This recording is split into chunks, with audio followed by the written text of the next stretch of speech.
दोस्तों, आज इस वीडियो में हम लेकर आए हैं देवी अहिल्या के जीवन के बारे में तथा देवताओं में सर्वोपरि देवता इंद्र की अय्यासी के बारे में। बड़ी दिलचस्प कहानी है, तो कहानी पूरी सुनिएगा। तो हम कहानी शुरू करते हैं इंद्रदेव से। इंद्र देवता को सभी देवताओं में सर्वोपरि माना गया है। इंद्र का हथियार वज्र होता है तथा वह ऐरावत हाथी पर सवार रहते हैं। इंद्र को आकाश का देवता भी कहा जाता है।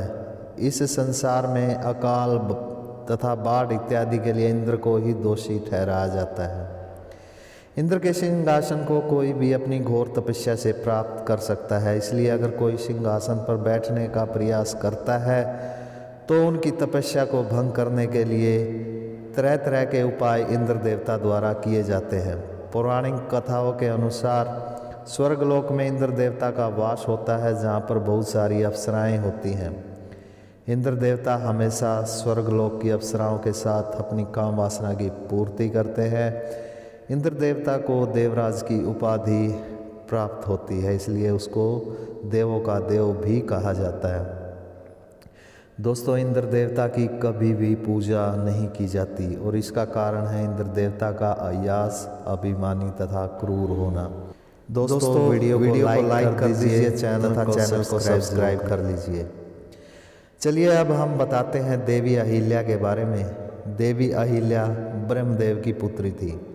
वह बहुत ही ज़्यादा सुंदर थी।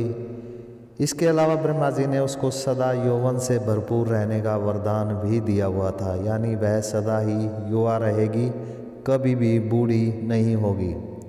अहिल्या जैसा यौवन तीनों लोक में कहीं पर नहीं था। स्वर्गलोक की अप्सराएं भी अहिल्या के आगे कुछ भी नहीं थी। अहिल्या के इसी गुण के कारण इंद्र देवता हमेशा अहिल्या पर मोहित रहते थे, लेकिन ब्रह्मा जी के डर के कारण अपने मन की बात अहिल्या से कभी भी नहीं कह पाए। समय आने पर ब्रह्मा जी ने अहिल्या के विवाह के बारे में विचार किया, लेकिन उनके सामने एक समस्या आ खड़ी हुई कि वह अहिल्या का विवाह किससे करें। इसके लिए उसने तीनों लोक में घोषणा करवाई कि जो भी तीनों लोक की यात्रा सबसे पहले करके आएगा, उसी के साथ देवी अहिल्या का विवाह कर दिया जाएगा।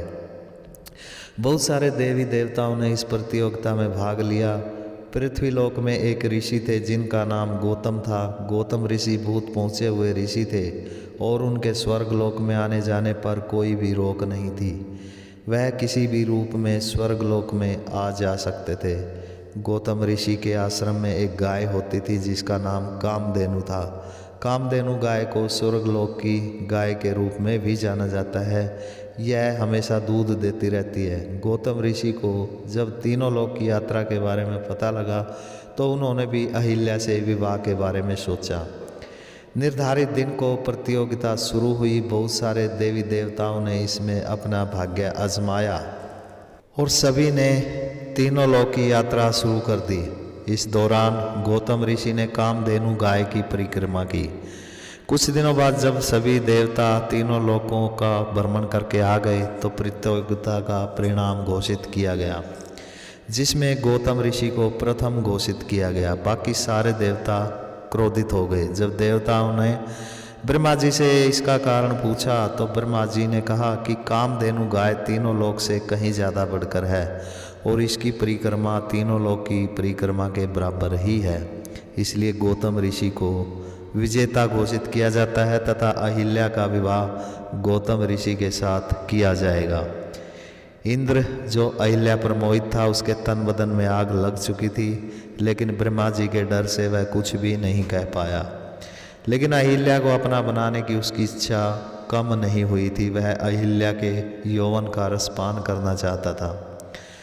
अहिल्या का विवाह गौतम ऋषि के साथ कर दिया गया और गौतम ऋषि अहिल्या को स्वर्गलोक से लेकर अपने आश्रम में चले आए। गौतम ऋषि तथा अहिल्या का जीवन बड़े मज़े से गुजरने लगा। यह देखकर इंद्र के मन में आग सी लग जाती। इंद्र हमेशा ही अहिल्या को स्वर्गलोक से ताकता रहता था तथा अहिल्या के साथ संभोग करने के लिए हमेशा ही तिकड़म लड़ाता रहता। आखिरकार एक दिन अपनी काम वासना से विवश होकर उसने अहिल्या से संभोग करने का उपाय कर ही लिया। दोस्तों, कहानी अच्छी लगी हो तो लाइक कर दीजिए। गौतम ऋषि हमेशा ही ब्रह्म मुहूर्त में उठकर गंगा स्नान किया करते थे। गंगा नदी गौतम ऋषि के आश्रम से कुछ ही दूरी पर थी। स्नान करने के पश्चात गौतम ऋषि वहीं किनारे पर उपासना किया करते थे। उपासना करने के पश्चात सूर्य के निकलने पर वह अपनी कुटिया की तरफ चले आते थे। यही उनकी हमेशा की दिनचर्या होती थी। दोस्तों, पुराने समय में कोई घड़ी या समय देखने के लिए कोई यंत्र तो होता नहीं था। तारों और चंद्रमा की दिशा से ही लोग समय का अंदाज़ा लगा लिया करते थे। गौतम ऋषि भी हमेशा ही चंद्रमा तथा तारों की स्थिति से ब्रह्म मुहूर्त का अंदाज़ा लगाया करते थे। इंद्र देवता ने अपनी योजना के अनुसार चंद्रमा से याचना की कि एक दिन वह अपनी स्थिति इस तरह से करे कि गौतम ऋषि को आधी रात में ही ब्रह्म मुहूर्त का आभास हो जाए और वह अपनी कुटिया से जल्दी निकल जाए। इंद्र के काफ़ी याचना करने के बाद आखिरकार चंद्र देवता ऐसा करने के लिए तैयार हो गए। योजना के मुताबिक एक दिन इंद्र देवता आधी रात को गौतम ऋषि की कुटिया के बाहर छुप कर खड़े हो गए। इंद्र देवता ने जैसे ही चंद्रमा को इशारा किया, चंद्रमा ने अपनी स्थिति बदल ली। उधर जब गौतम ऋषि ने चंद्रमा की स्थिति को देखा तो उनको आभास हुआ कि ब्रह्म मुहूर्त हो गया है। गौतम ऋषि ने अहिल्या को जगाया तथा अपना कमंडल उठाकर गंगा स्नान के लिए चल पड़े। गौतम ऋषि को कुटिया से निकलते देख इंद्र ने गौतम ऋषि का रूप धारण कर लिया। थोड़ी देर बाद इंद्र ने कुटिया के अंदर प्रवेश किया। अहिल्या ने पूछा, अरे स्वामी, तुम इतनी जल्दी आ गए? अभी थोड़ी देर पहले ही तो गए थे। गौतम ऋषि के रूप में इंद्र ने कहा, प्रिय, आज मेरा मन उपासना का नहीं है, मैं तुमसे काम वासना की पूर्ति करना चाहता हूँ। अहिल्या गौतम ऋषि के भेष में छुपे हुए इंद्र को नहीं पहचान पाई, इसलिए वह भी मना नहीं कर पाई और इस तरह इंद्र ने अपनी काम वासना की पूर्ति देवी अहिल्या से की। उधर दूसरी तरफ थोड़ी देर के बाद जब चंद्रमा को अपने किए पर शर्मिंदगी हुई, चंद्रमा ने विचार किया कि वह भी इंद्रदेव के इस घटिया काम में बराबर का सहभागीदार बन जाएगा। इसी पश्चाताप के भाव से चंद्रमा ने अपनी स्थिति सही कर ली, लेकिन तब तक गौतम ऋषि गंगा के किनारे पर पहुंच चुके थे। जैसे ही गौतम ऋषि को चंद्रमा की स्थिति का आभास हुआ तो उनको लगा कि अभी ब्रह्म मुहूर्त का समय नहीं हुआ है और किसी ने उनके साथ छल किया है। इसलिए गौतम ऋषि बगैर स्नान किए तेजी से अपनी कुटिया की तरफ चल पड़े। गौतम ऋषि जैसे ही अपनी कुटिया के अंदर पहुंचे तो वहां पर अहिल्या के साथ संभोगरत अपने रूप में किसी और को पाया। उसको देखते ही गौतम ऋषि जान गए कि यह इंद्रदेव है जो उसके भेष में कुटिया के अंदर आया है। गौतम ऋषि के क्रोध की कोई सीमा नहीं रही। गौतम ऋषि परम तपस्वी थे, वह तुरंत ही सारा मामला समझ गए। गौतम ऋषि को देखते ही इंद्रदेव अपने असली रूप में आ गए। गौतम ऋषि ने तुरंत ही उन्हें पूरे शरीर पर भृगु लगने का श्राप दे डाला। इंद्र के शरीर पर बहुत सारी भृगु लग गई। इंद्र वहाँ से भाग खड़े हुए। अहिल्या को पूरा मामला समझ नहीं आ रहा था। बाद में जब उसको पता चला कि इंद्र ने उसके साथ छल किया है, वह अपने स्वामी गौतम ऋषि से माफ़ी मांगने लगी। गौतम ऋषि ने अहिल्या को पत्थर की शिला में तब्दील हो जाने का श्राप दे दिया। अहिल्या ने ऋषि से कहा, स्वामी, मेरा इसमें कोई दोष नहीं है, मैं इंद्र को आपके भेष में नहीं पहचान पाई। गौतम ऋषि ने अहिल्या को कहा कि तुमने पाप तो किया है और मैंने तुम्हें उसी के लिए सजा दी है।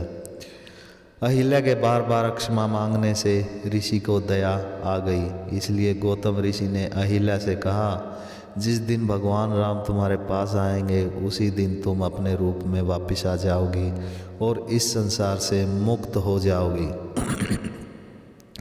इतना कहकर गौतम ऋषि ने अहिल्या को पत्थर की शिला में तब्दील कर दिया।